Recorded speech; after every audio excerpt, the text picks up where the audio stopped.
Sophie Toscan du Plantier was a bright and beautiful French film producer. She came to a quiet part of Ireland to a vacation home in Shull, West Cork, looking for peace and quiet. It was almost Christmas in 1996.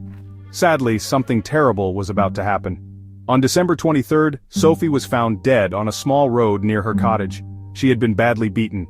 Her life was taken away in a brutal act of violence.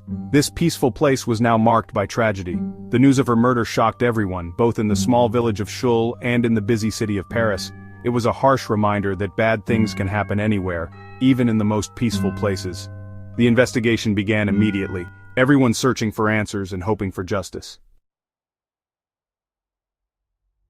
The main suspect was Ian Bailey, an English journalist who lived in West Cork. He became a part of the investigation because of certain clues that pointed towards him. Witness statements and his strange behavior made people suspicious. Bailey was one of the first reporters at the crime scene, and his knowledge of the murder seemed strange. He became a person of interest, the main focus of the police investigation. But was he really a killer? Or was he an innocent man caught up in a terrible situation? The evidence was unclear.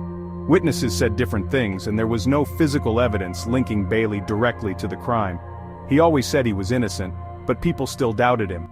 This suspicion followed him wherever he went. Shull, a usually peaceful village, was deeply affected by the murder. It shook the entire community. This was a place where people trusted each other and felt safe. Now, fear and suspicion filled the air. The community struggled to cope with what had happened, knowing that a murderer might be living among them. Tourists, who used to visit West Cork for its beauty, became afraid to come. The murder created a dark cloud over the region, a shadow that remained for many years. The people of Shull wanted answers.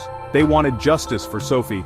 But the case remained unsolved, a constant reminder of the tragedy in their lovely community. The police investigation was difficult and filled with challenges. The crime scene was in a remote area, open to the elements, which made it hard to gather evidence. Witness statements didn't always match up, and most of the evidence was not direct proof. It was like trying to solve a puzzle with missing pieces. Forensic experts carefully examined the crime scene, looking for any clues. They took DNA samples and looked for fingerprints, but the killer had been very careful, leaving little trace behind. The investigation went on for a long time, with months turning into years. Many theories came up, and people speculated about what happened, filling the gaps in the evidence with their own ideas. The lack of answers only led to more rumors and suspicion. The murder of Sophie Toscan du Plantier became a cold case, but the desire for justice never went away. France, Sophie's home country, never gave up on getting justice for her. They conducted their own investigation, and in 2019, they put Ian Bailey on trial, even though he was not in France. This was a controversial decision. He was found guilty and sentenced to 25 years in prison. Bailey and the people who believed he was innocent felt this trial was unfair because he couldn't defend himself in person. The Irish courts refused to send him to France, saying there wasn't enough evidence. The verdict caused a lot of debate. Was it justice for Sophie, or was it a flawed attempt to bring closure to a tragic case without all the facts? This trial highlighted how complicated international law can be and how much mystery still surrounds Sophie's murder.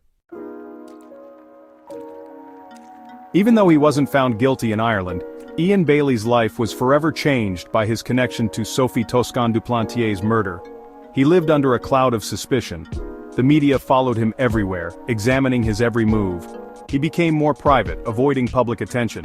The stress of the case was too much for his relationship with Jules Thomas, his partner at the time, and they eventually separated. Bailey always insisted he was innocent, but the damage was done. The case had a huge impact on his life.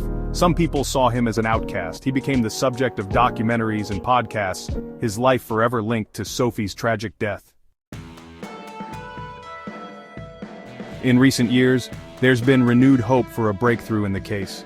A special police team in Ireland reopened the investigation, looking into new leads and talking to witnesses again. Advances in DNA technology offered a new possibility of finding the killer. The team, led by Detective Superintendent Des McTiernan, carefully reviewed all the evidence again, thousands of documents and hundreds of witness statements, hoping to find something new that was missed before. This renewed effort brought more attention to Sophie's murder, leading to more speculation and hope. Could this be what finally brings justice for Sophie? Even though Sophie Toscan Duplantier's life was cut short, she is still remembered by her family and friends, who continue to fight for justice. People remember her for her kindness, her love for life, and her warm personality. Her son, Pierre-Louis Baudet-Vigneault, has been fighting tirelessly for justice, determined to keep his mother's memory alive. He has worked closely with both French and Irish authorities, searching for answers and accountability. Sophie's murder is a reminder that life is precious and that it's important to seek justice for victims of violence. Her legacy is one of love, loss, and the unwavering pursuit of the truth.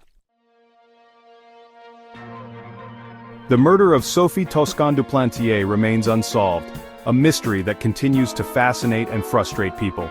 Even after years of investigation, many theories, and a trial in France, we still don't know who killed Sophie, why they did it, or why she was targeted.